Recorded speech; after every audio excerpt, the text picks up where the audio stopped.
నమస్తే, welcome to Suman TV. ఈరోజు మన చుట్టూ జరిగే అనేక అంశాలను మనం చూస్తుంటాం కానీ వాటి గురించి తెలియదు. అందులో ప్రధానంగా రోడ్లపైన సైరన్ వేసుకొని వెళ్ళే అంబులెన్స్ మనకు తెలుసు. కానీ అందులో ఎన్ని రకాల సౌండ్స్ ఉంటాయి, ఆ పైన ఉన్న లైట్స్ వాటికి ఉన్న రీజన్స్ ఏంటి, ఇందులో ఉండే టెక్నీషియన్స్ బాధలేంటి, ఇందులో ఉండే డ్రైవర్ ఫీలింగ్స్ ఏంటి, ఒక ఒక కేసు ఉన్నప్పుడు వీళ్ళు ఏ విధంగా స్పందిస్తుంటారు, వీరి కాల్స్ ఎలా వస్తాయి, అసలు వీళ్ళ ప్రోగ్రెస్ అంటే వీళ్ళ పర్ఫార్మెన్స్ మొత్తం ఎట్లా ఉంటుంది, ఏ టు జెడ్ ఈరోజు మీకు ముందుకు తీసుకొచ్చే ప్రయత్నం చేస్తా. అట్ ద సేమ్ టైం వాళ్ళది చాలా ఎమోషనల్ తోటి కూడిన ఉద్యోగం.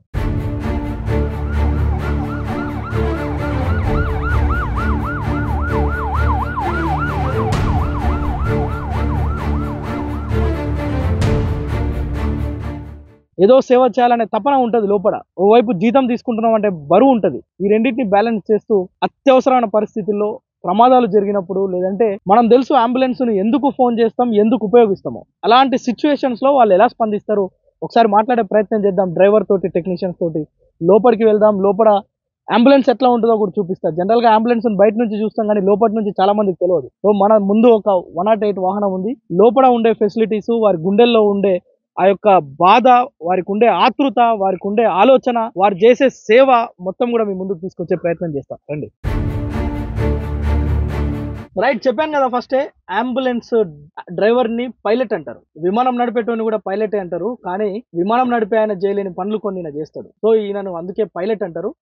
మనతో పాటు అంబులెన్స్ డ్రైవర్, పైలట్ మనతో ఉన్నారు. హాయ్. Hi sir. ఏం పేరు నీ పేరు? సోమేష్ గారు, ఈ రోజు జనరల్ గా అంబులెన్స్ అందరూ చూస్తుంటారు. కానీ అంబులెన్స్ ఎట్లా ఉంటుందో చాలా మందికి తెలియదు. అంబులెన్స్ నడిపించేట ఆయన ఎట్లుంటాడో, ఆయన ఎట్లా ఫీల్ అవుతాడు, ప్రమాదాలు జరిగినప్పుడు అత్యవసరమైన పరిస్థితుల్లో ఆయన ఏ విధంగా స్పందిస్తాడు అనేది చాలా మందికి తెలియదు.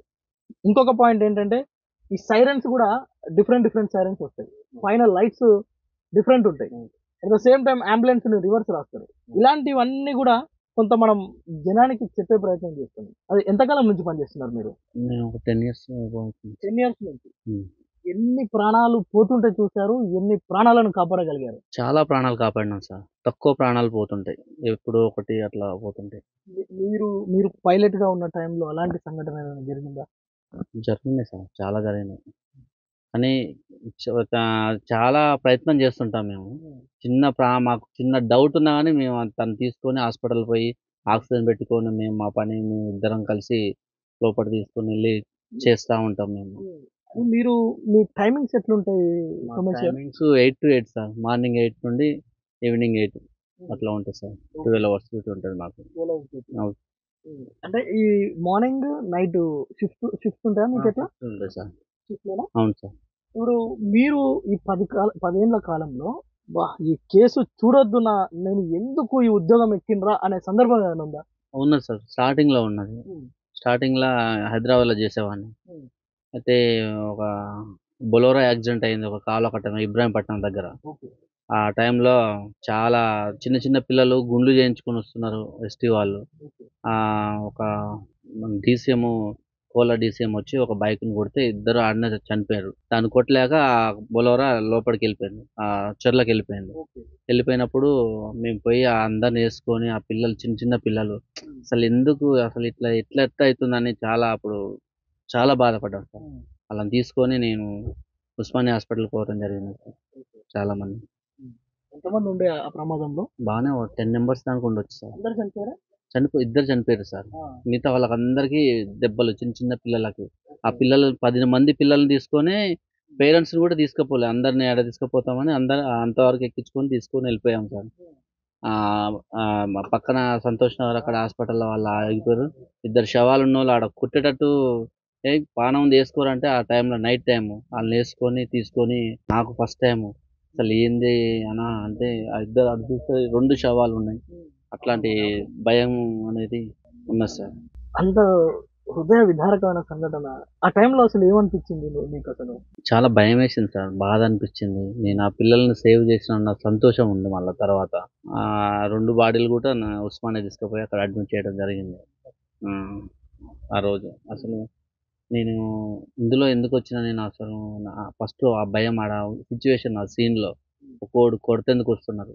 మేము ఇట్లా ఆప్రాన్ ఏసుకొని ముందత్తి ఆళ్ళు ప్రాణంతో ఉన్నారంటే ఆల్రెడీ మా టెక్నీషియన్ చూస్తూనే ఉన్నాడు. చనిపోయిండు ఆడ. బతికినా అది లేదు. ఆ కిందికి పోయిన ఆ పిల్లలనే పోయి వాళ్ళని గుంజుకొని తీసుకొచ్చి బండ్లు వేసుకోవడం జరిగింది అప్పుడు. అట్లాంటివి అయిపోయింది సార్.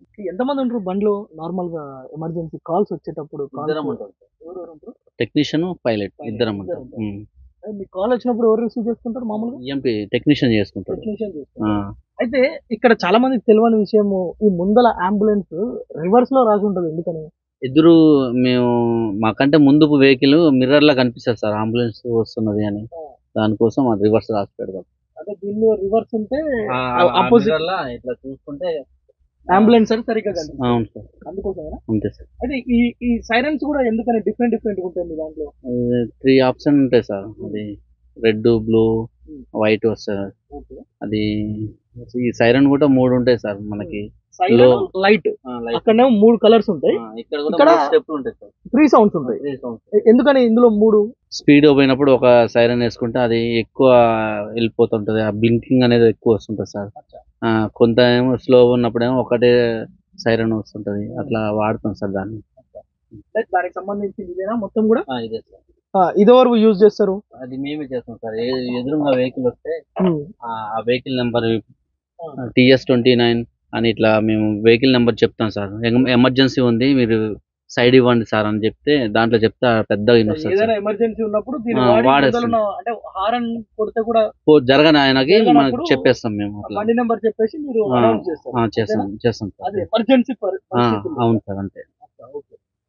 ఒక్కొక్క కేస్ కి మీరు ఇంత సమయంలో వెళ్ళాలని ఏమైనా ఉంటుందా, ఏమైనా కాల్ వచ్చినప్పుడు? ఉంటుంది సార్. మేము 30 సెకండ్లనే బండి మూవ్ కావాలి సార్. 30 సెకండ్స్. 30 సెకండ్స్ 30 సెకండ్స్ లో బండి మూవ్ కావాలి. మనం స్లో అయిపోయినా కానీ మనకు కాల్ వస్తుంది, ఎందుకంటే ఏమైంది, మీకు ఇబ్బంది ఏంది, స్లో ఎందుకంటే మనం రూట్ ఏదన్నా ఏమన్నా అడ్డం వచ్చినా అవి మేము చెప్పుకుంటాం సార్. మేము తొందరగా వెళ్ళిపోతుంటాం. సోమేష్ గారు, ఒక విషయం చెప్పండి. ఏదైనా కేస్ కి వెళ్ళినప్పుడు మిమ్మల్ని కొట్టే పరిస్థితి అని ఇలాగ అన్నారు. అలాంటి పరిస్థితులు మీకెందుకు వస్తాయి? మీరు పోయిందే సేవ చేస్తానికి కదా, అక్కడ ఉన్న వాళ్ళని రెస్క్యూ చేస్తానికి కదా. అక్కడ ఉన్న వాళ్ళు అర్థం చేసుకోరు సార్. ఆ. అర్థం చేసుకోకుండా ఇంకెంతసేపు వస్తావు, ఏంటంటే ఏదైనా ఎమర్జెన్సీ ఉంటే మీరు తీసుకురండి, ఎదురుగా మేము వస్తున్నాము అని మేము అట్లా చేసుకుంటా పోతే వాళ్ళు సిచ్యువేషన్ బట్టి మా మీద ఫైర్ అవుతుంటారు అప్పుడప్పుడు. అలాంటి సంఘటనలు కూడా జరుగుతుంటాయి. ఉంటాయి సార్, జరుగుతుంటాయి. జరిగినా అని ఇక మేము వాళ్ళు బాధలు ఉన్నారు, మనం పని చేయాలి, సేవ చేయాలని మేము అలా పేషెంట్ తీసుకుని వెళ్ళిపోతాం. గుండె ఢమాలంటదా ఎప్పుడన్నా? అలాంటి సందర్భాలు కనిపిస్తుంటాయి కదా. ఉంటాయి సార్. లారీ యాక్సిడెంట్ అయ్యి అలా ఇరుక్కుపోతుంటారు సార్ జనాలు. వాడిని తీయలేక మా టెక్నీషియన్ పైన కూర్చొని సెలెన్ బాటిల్ పెడుతుంటాడు. మేము గడ్డపారలు క్రేన్లో తీసి దాన్ని అతి తీసుకొని వాడిని లాగటం, అవసరం కాళ్ళు కట్ అయితే ఆ కాళ్ళు కూడా తీసేస్తుంటాం, తీసి మళ్ళీ బండ్లు వేసుకొని మేము అట్లా రావటం. అలాంటి సంఘటనలు చాలా జరిగినాయి సార్ హైవేలో. సో ఇట్లా ఉంటది అంబులెన్స్ పైలట్. ఆయన మాటల్లో విన్నాం కదా, ఇట్లా గుండె జల్దరించే సంఘటనలు ఎదురైనప్పుడు కూడా వాళ్ళు గుండె రాయి చేసుకొని పనిచేస్తారు. ఎందుకంటే వాళ్ళ ఉద్యోగం అనేది ఒక భాగం మాత్రమే, కానీ పక్కన జరిగిన ఆ సంఘటన ఏదైతే ఉందో అక్కడ ఉన్న వాళ్ళ ప్రాణాలను కాపాడాలనేది వాళ్ళ తాపత్రయంగా ఉంటది. సో ఈ బండిలో ఉండే టెక్నీషియన్ కూడా మనం ఒకసారి మాట్లాడదాం. బండి ముందర చూసినాం, ఇక్కడ ఒక యాంప్లిఫైర్ ఒకటి, వాకిటాకీ లాగా ఇది ఒకటి, ఇది పైన మొత్తం ఈ సౌండ్ సిస్టమ్ ని కంట్రోల్ చేయడానికి ఇది పైలట్ చూసుకుంటాడు. సో వెనక ఏమేమి ఎక్విప్మెంట్ ఉంటుంది, ఎమర్జెన్సీ పరిస్థితులలో టెక్నీషియన్ ఎట్లా స్పందిస్తాడు, ఇవన్నీ మనం ఒకసారి వెనక్కి వెళ్ళి మాట్లాడే ప్రయత్నం చేద్దాం. ఒకసారి అంబులెన్స్ లోపలికి వెళ్దాం, మాట్లాడే ప్రయత్నం చేద్దాం. హాయ్, ఏం పేరండి? సైదులు టెక్నీషియన్ మనతో ఉన్నారు, కూర్చోండి. సైదులు గారు, కాల్ వచ్చినప్పుడు ఫస్ట్ మీకు ఏం చెప్తారు? కాల్ వచ్చినప్పుడు ఫస్ట్ సార్ ఇక్కడ మాకు ఎమర్జెన్సీ ఉందండి, కొంచెం మీరు అర్జెంట్గా రండి సార్ అంటారు. అంటే మేమేమంటామంటే ఎక్కడండి మీది, ఏ జిల్లా, ఏమన్నా విలేజ్ ఏదైనా అడుగుతాం. అయితే మీ ల్యాండ్ మార్క్ ఏదైనా అడుగుతాం. ఫస్ట్ ఆ విలేజ్లో ల్యాండ్ మార్క్ చెప్పమని చెప్తారు, వాళ్ళు చెప్పేస్తారు.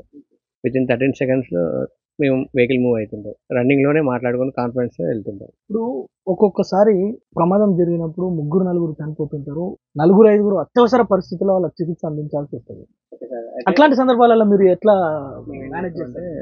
ఆల్రెడీ మేము బయలుదేరేటప్పుడే కాల్ చేస్తుంటాం కాలర్కి, ఎంతమంది ఉన్నారండి, ఎవరికి ఎమర్జెన్సీ ఉంది, ఎంతమంది ఉన్నారని అడుగుతాం. కాల్ చేసుకుంటేనే ఏం చేస్తామంటే ఎక్కువ మంది ఉన్నారనుకో ఫర్దర్గా ఇంకొక వెహికల్ ఉంటుంది మనకు. ఆల్రెడీ మళ్ళీ నేను కాల్ సెంటర్కి ఇంటిమేషన్ చేస్తే ఇంకొక వెహికల్ని కూడా పంపించే అవకాశం ఉంటుంది. అప్పుడు మనకు పాసిబుల్ మెయిన్ ఎక్కువ ఇంజరీస్ ప్రియారిటీ అంటే అతనికి ప్రమాదం ఉందని మనకు చూస్తుంటే ఆ విజన్లోనే మనకు అర్థమైపోతుంది. ఆ ప్రయారిటీ పేషెంట్ని మనం ఎక్కించుకుంటాం. నెక్స్ట్ ఫర్దర్గా ఆలోపే మనం ఇంకో వెహికల్ వస్తుంది పక్క నియర్ బై వెహికల్స్ ఏమంటే ఫర్దర్గా వచ్చేస్తుంటారు. ఓకే. అయితే ఒకసారి మళ్ళీ మాట్లాడుకుందాం. ఇక్కడ అసలు ఏమేమి ఎక్విప్మెంట్ ఉంటుంది మీకు ఈ అంబులెన్స్ లో? ఫస్ట్ ఈ అంబులెన్స్ లో వైటల్స్ చెక్ చేయడానికి ఆల్మోస్ట్ ప్రీ హాస్పిటల్ కేర్ ఇవ్వడానికి అన్ని ఎక్విప్మెంట్స్ ఉంటాయండి మన దాంట్లో. హాస్పిటల్ లాగానే ఉంటుంది మొత్తం మ్యాక్సిమం. ఒక చిన్న హాస్పిటల్ అనుకోవచ్చా? ఉంటుంది. నెక్స్ట్ ప్రీ హాస్పిటల్ కేర్ కూడా మనం ట్రీట్మెంట్ మంచిగా ఉంటుంది. మ్యాక్సిమం పేషెంట్ ని బ్రతికించే ప్రయత్నం చేస్తుంటాం. ఒకసారి ఎక్స్ప్లెయిన్ చేస్తారా ఏమేమి ఉంటుంది ఇక్కడ? చేస్తాం. మన దగ్గర మానిటర్ ఉంటుంది sir.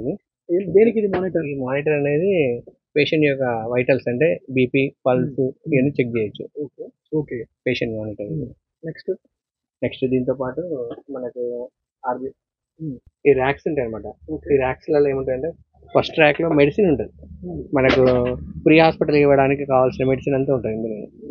Okay. Next second rack లో మనకు కావాల్సిన క్యాన్లాలు అంటే పేషెంట్ కి ఫ్లూయిడ్స్ ఎక్కియడానికి, నెక్స్ట్ టెంపరేచర్ చెక్ చేయడానికి, నెక్స్ట్ జిఆర్ బేస్ అంటే కొంతమంది అపస్మారక స్థితిలో పడిపోతుంటారు వాళ్ళకి GRBS sugar levels check చేయడానికి కూడా మన దగ్గర గ్లూకోమీటర్ ఉంటుంది. ఇది గ్లూకోమీటర్. ఈ గ్లూకోమీటర్ కూడా ఉంటుంది మన దగ్గర. Next dressing pads. ఈ డ్రెస్సింగ్ ప్యాడ్స్ తోటి మనం wound కేర్ చేయొచ్చు. పేషెంట్ కి బ్లీడింగ్ కాకుండా బ్లీడింగ్ కంట్రోల్ చేసుకోవచ్చు. నెక్స్ట్ ఇది ఏంటి ర్యాక్ ఉంటుంది. దీంట్లో రికార్డ్స్, నెక్స్ట్ చాలా అంటే మనకు సంబంధించిన ఎక్విప్మెంట్స్ పెట్టుకోవడానికి పాజిబిలిటీ, గ్లౌజ్, బాక్స్ అన్నీ ఉంటాయి. నెక్స్ట్ ఇది ఫ్లూయిడ్ ర్యాక్ ఉంటుంది. ఫ్లూయిడ్స్ ఉంటాయా ఇందులో? ఎన్ఎస్లు, ఆర్ఎస్లు, NS, RL, D25 sugar levels control చేయడానికి కోసం D25 కూడా ఉంటాయి. ఇది హాస్పిటల్లో కూడా ఉండదు. ఇది మన ఓన్లీ అంబులెన్స్ స్పెషలైజేషన్ అన్నమాట. నెక్స్ట్ wound కేర్ చేయడం కోసం కావాల్సిన ఫస్ట్ ఎయిడ్ కిట్ కూడా ఉంటుంది మన దగ్గర. బెటాడిన్ ఉంటుంది. Next spirit, first aid kit మొత్తం ఉంటుంది మన దగ్గర. నెక్స్ట్ ఎక్విప్మెంట్స్ వల్ల మెయిన్ ఏంటంటే ఎయిడ్ ఇంపార్టెంట్. మెయిన్ కార్డియాక్ కేసులకు, కార్డియాక్ అరెస్ట్ అయిన వాళ్ళకు మనకు ఎయిడ్ తోటి ప్రీ హాస్పిటల్ కేర్ ఇచ్చి పేషెంట్ ని కాన్షియస్ లెవెల్ తీసుకొచ్చేస్తున్నాం. నెక్స్ట్ సక్షన్ ఉంటుంది. Poisoning cases. ఓకే. ఎక్కువ పాయిజన్ కేసులు కూడా కేసెస్ ఉంటాయి కాబట్టి సక్షన్, అది సక్షన్ కూడా మనకు యూజ్ఫుల్ ఉంటుంది. నెక్స్ట్ మ్యాక్సిమం డెలివరీ కేసులకు హాస్పిటల్లో శానిటైజేషన్ లాగానే మనకు ఎట్లా ఉంటుందంటే హైజీనిక్ గా ఉండడం కోసం మన 108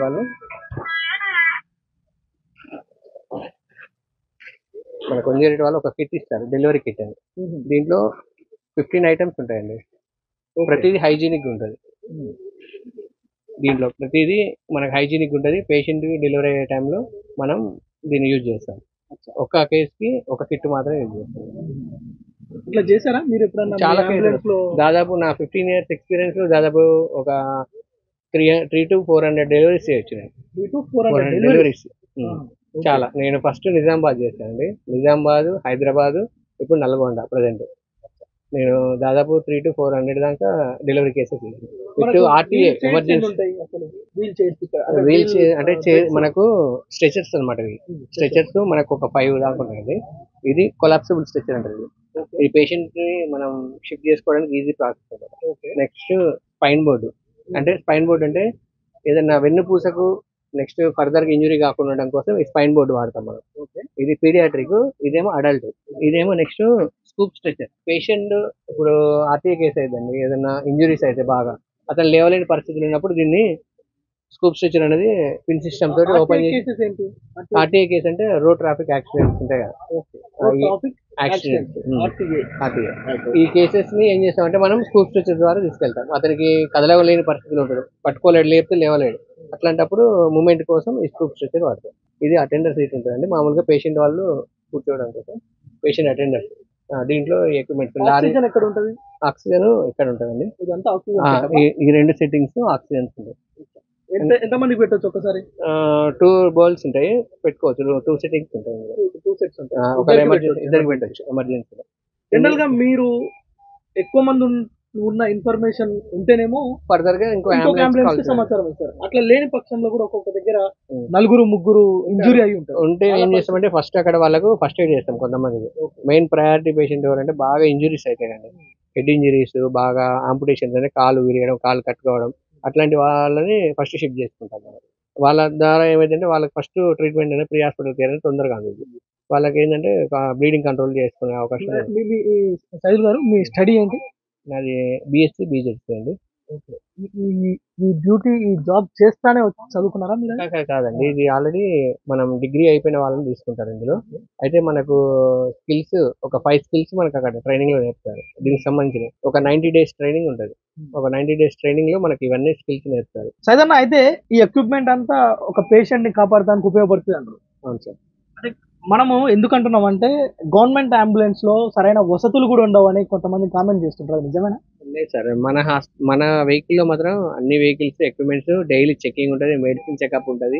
ప్రతి ఎక్విప్మెంట్స్ డైలీ హైజీనిక్ ఉంచుతాము. పేషెంట్ కి వచ్చే ప్రతి పేషెంట్ కి ప్రీ హాస్పిటల్ కేర్ ఇస్తాము. మేము కంపల్సరీ అంటే పేషెంట్ కి ఎటువంటి ప్రాబ్లమ్స్ లేకుండా చూసే బాధ్యత మాది లాగా చూస్తాం. ఇంకోటి, ఆ పర్సన్ ని కూడా మా కుటుంబ సభ్యుల లాగానే ట్రీట్ చేస్తాము పేషెంట్. అన్న ఓకే, ఎక్విప్మెంట్ విషయం పక్కకు పెడదాం. మీరు ఎక్కి అంటే ఈ డ్యూటీకి ఎక్కి 15 years అవుతుందా? 15 years అవుతుంది. 15 years లో బా ఈ ఉద్యోగం ఎందుకు ఎక్కినారా, ఇంత అసలు ఈ ఉద్యోగం చేయకపోతే బాగు అన్న సందర్భం ఏమైనా ఉందా?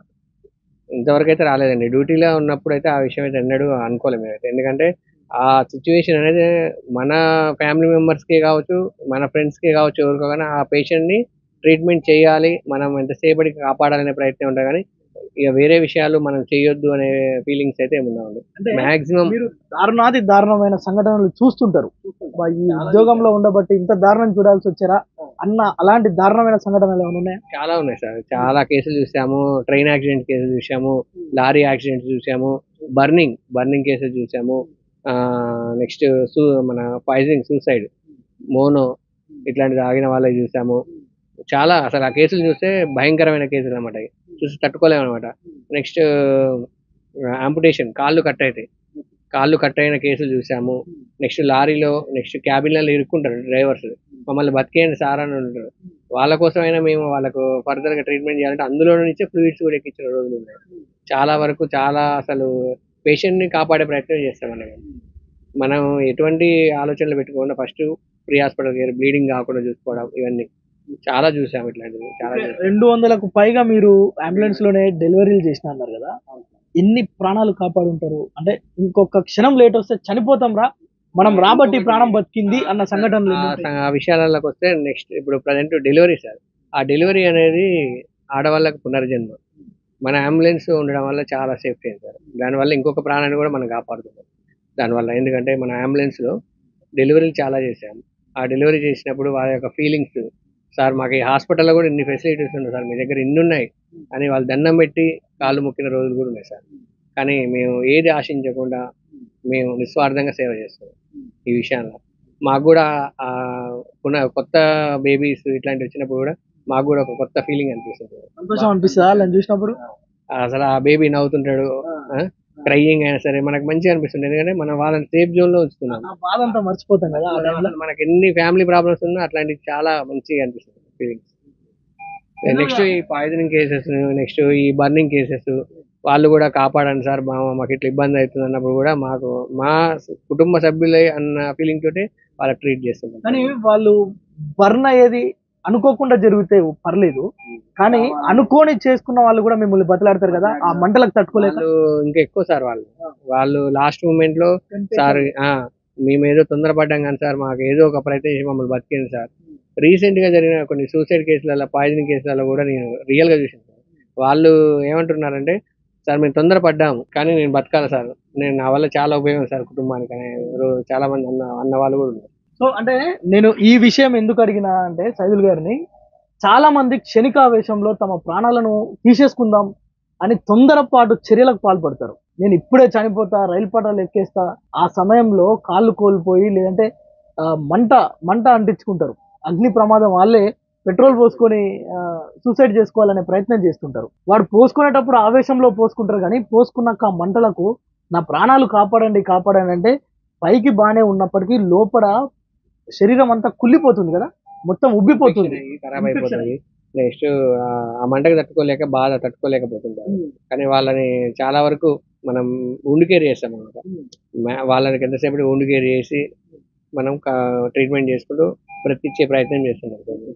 మీరు ఒక అంబులెన్స్ లో టెక్నీషియన్ గా ఓ చిన్నపాటి డాక్టర్ అని వచ్చి మిమ్మల్ని డాక్టర్ కాకపోయినా మీరు, ఎందుకంటే ఈ 200 డెలివరీస్ మీ అంబులెన్స్ లో చేసిరంటే మీరు ఒక డాక్టర్ తో సమానం.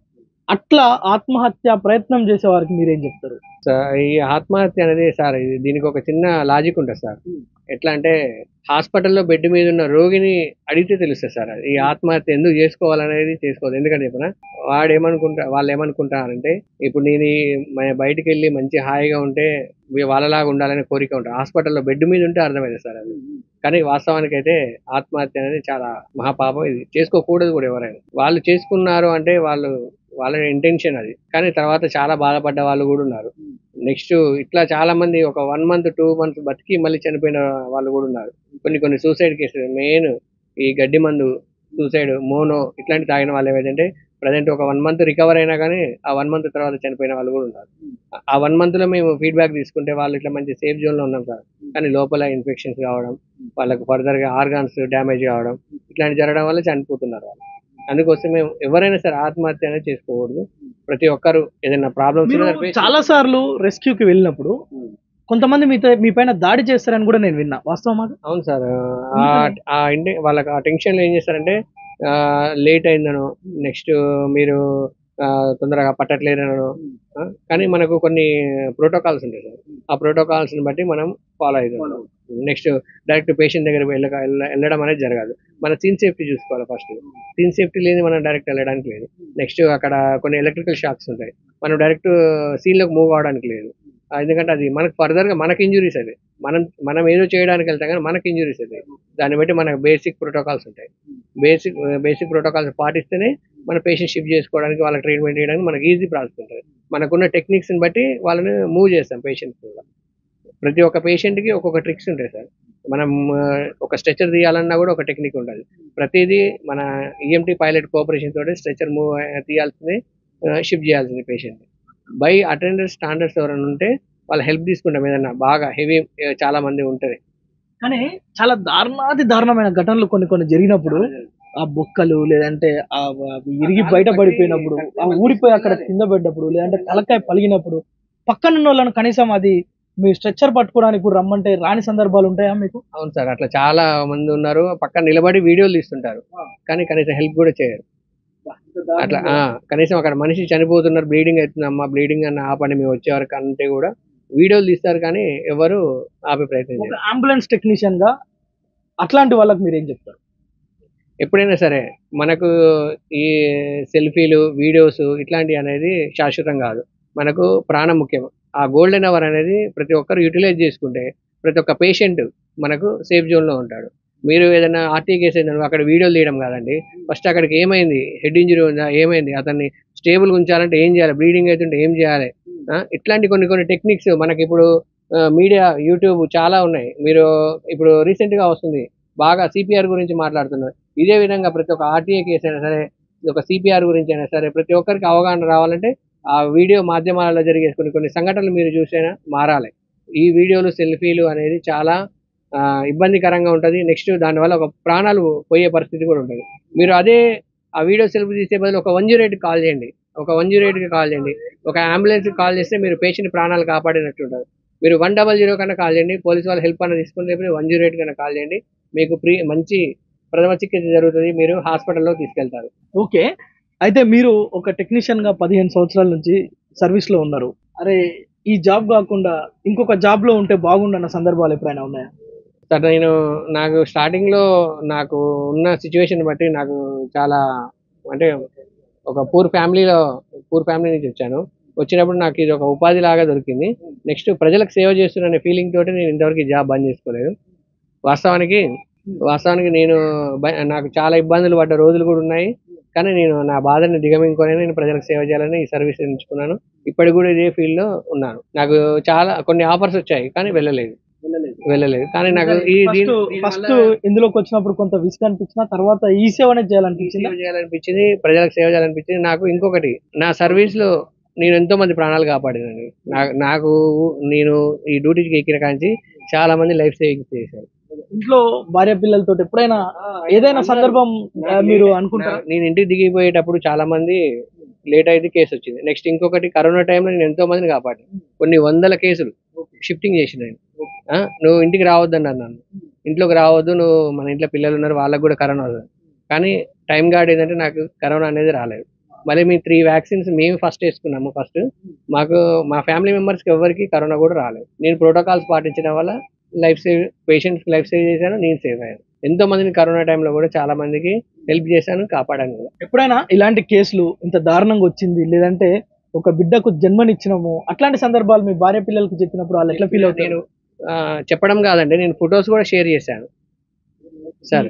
ఫొటోస్ కూడా మా ఫ్యామిలీ మెంబర్స్ షేర్ చేశాను. అమ్మ నువ్వు కూడా ఒక డాక్టర్ అయినావు కదా అనే ఫీలింగ్ వాళ్ళు నాతో అన్న రోజులు కూడా ఉన్నాయి అంటారు. నెక్స్ట్ దాంతో పాటు నేను మీడియాకు కూడా షేర్ చేసేది, ఎందుకంటే నా యొక్క ప్రతిభని కనబడతారు. నెక్స్ట్ ప్రతి ఒక్కరికి అవేర్నెస్ ఉండాలి. పక్కన ఉన్న వాళ్ళు కూడా అంబులెన్స్ లో వెళ్తే సేఫ్గా ఉంటాము.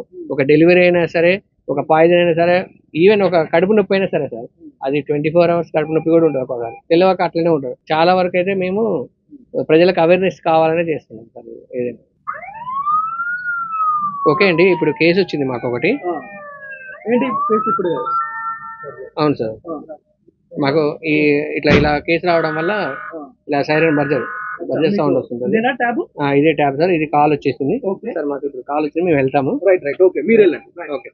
సో చూసారు కదా, వాళ్ళకి ఏదో కాల్ వచ్చింది, ఇప్పుడు ఎమర్జెన్సీగా వాళ్ళు వెళ్తున్నారు. మనం ఇంటర్వ్యూలో ఉన్నప్పుడు కూడా అంటే వాళ్ళు ఎన్నెన్ని బాధలు పడతారు అనేది విషయాలు చెప్పేటప్పుడు కూడా వాళ్ళకు ఇలా కాల్స్ వస్తే కూడా వాళ్ళు వెంటనే వెళ్ళిపోతున్న పరిస్థితి. సో చూస్తున్నాం కదా, ఇప్పుడు వాళ్ళకి ఏదో కాల్ వచ్చింది. మనము అంబులెన్స్ పైలట్, అదేవిధంగా అందులో ఉండే టెక్నీషియన్ వారి యొక్క సాధక బాధకాలు, వాళ్ళు చేసే సేవ, వాళ్ళకు ఉండే ఇబ్బందులు తెలుసుకుందాం, 10 మందికి చెప్దాం అసలు అంబులెన్స్ సర్వీస్ ఎలా ఉంటుందో అని మాట్లాడుతున్న సందర్భంలోనే వాళ్ళకు ఒక యాక్సిడెంట్ కాల్ వచ్చింది. వాళ్ళు ఎమర్జెన్సీగా వెళ్ళాల్సిన పరిస్థితి వచ్చింది. అయితే ఇప్పుడు చెప్పొచ్చేది ఏంటంటే, ఇంకా చాలా విషయాలు ఉండే వాళ్ళతో మాట్లాడాల్సినవి. కానీ వాళ్ళు కొన్ని కేసులకు వెళ్ళినప్పుడు, రోడ్ యాక్సిడెంట్స్ అయినప్పుడు వాళ్ళు అక్కడికి వెళ్తే మీరు తొందరగా రాలేదని, లేదంటే అందులో సదుపాయాలు లేవని, పేషెంట్ని తొందరగా షిఫ్ట్ చేస్తలేరని వాళ్ళని కొట్టేందుకు కూడా వెళ్తారంట. ఒక అర్ధరాత్రి చిన్న ప్రమాదం జరిగితే వాళ్ళను చూసి కనీసం వాళ్ళను పట్టుకోవడానికే మనం ఇబ్బంది పడతాం. అట్లాంటిది వాళ్ళు ఏ సిచ్యువేషన్లు ఉంటారో, భార్యతో ఉంటారో, లేదంటే పిల్లలతో ఉంటారో, ఏ సందర్భంలో ఎలా ఉంటారో తెలియదు. కాల్ రాగానే చూసారు కదా, ఇప్పుడు మనం ఇంటర్వ్యూ చేస్తున్న సమయంలోనే కాల్ వస్తే వెళ్ళిపోతున్నారు. సో ఇంత ఎమర్జెన్సీగా వాళ్ళు వెళ్ళి సేవలు అందిస్తుంటే వాళ్ళని కూడా కొడుతురు. అంటే చాలా సందర్భాలలో వాళ్ళు ఎమోషన్, లేదంటే వాళ్ళు కొంతమంది మద్యం మత్తులో కూడా చాలా మంది సందర్భం అంటే వారి దానికి సంబంధం ఉండదు, ఆ సీన్కి సంబంధం లేని వ్యక్తులు కూడా మద్యం మత్తులో ఇలాంటి దాడులు కూడా చేస్తారని చెప్తున్నారు. అలాంటి వాళ్ళను అంటే ఒకసారి ఈ వీడియో చూసేవారు ఎవరైనా కావచ్చు, అంబులెన్స్ డ్రైవర్లను, అందులో ఉండే పైలట్, అందులో ఉండే టెక్నీషియన్ని మనము కొంత గౌరవం ఇవ్వాలి. At the same time accidents అయినప్పుడు సెల్ఫీలు తీసుకుంటారు, వీడియోలు తీసుకుంటారు తప్ప కనీసం అంబులెన్స్ పైలట్ ఇక్కడ వాళ్ళ టెక్నీషియన్స్కి ఏదన్నా ఒక చిన్న సహాయం చేద్దాం పిలిచినా కానీ రారంట. అలాంటి దరిద్రమైన ఆలోచనలు ఏమైనా ఉంటే విరమించుకోండి. ఎందుకంటే ఒక ప్రాణాన్ని కాపాడాల్సిన బాధ్యత మనపైన కూడా ఉంది. వాడు తాగొచ్చిండో, తప్పొచ్చిండో, జారి కింద పడ్డాడో, లేదంటే కళ్ళు కనపడక నిద్రమత్తులో గుద్దుకున్నాడో ఏందో తెలియదు. కానీ అక్కడ మనం స్పాట్లో ఉన్నప్పుడు ఒక చెయ్యి వేస్తే ఆ ప్రాణాన్ని కాపాడిన వాళ్ళం అవుతాం. Suman TV Akanksha, camera person సాయితో ప్రేమ్, సుమన్ టీవీ నల్గొండ.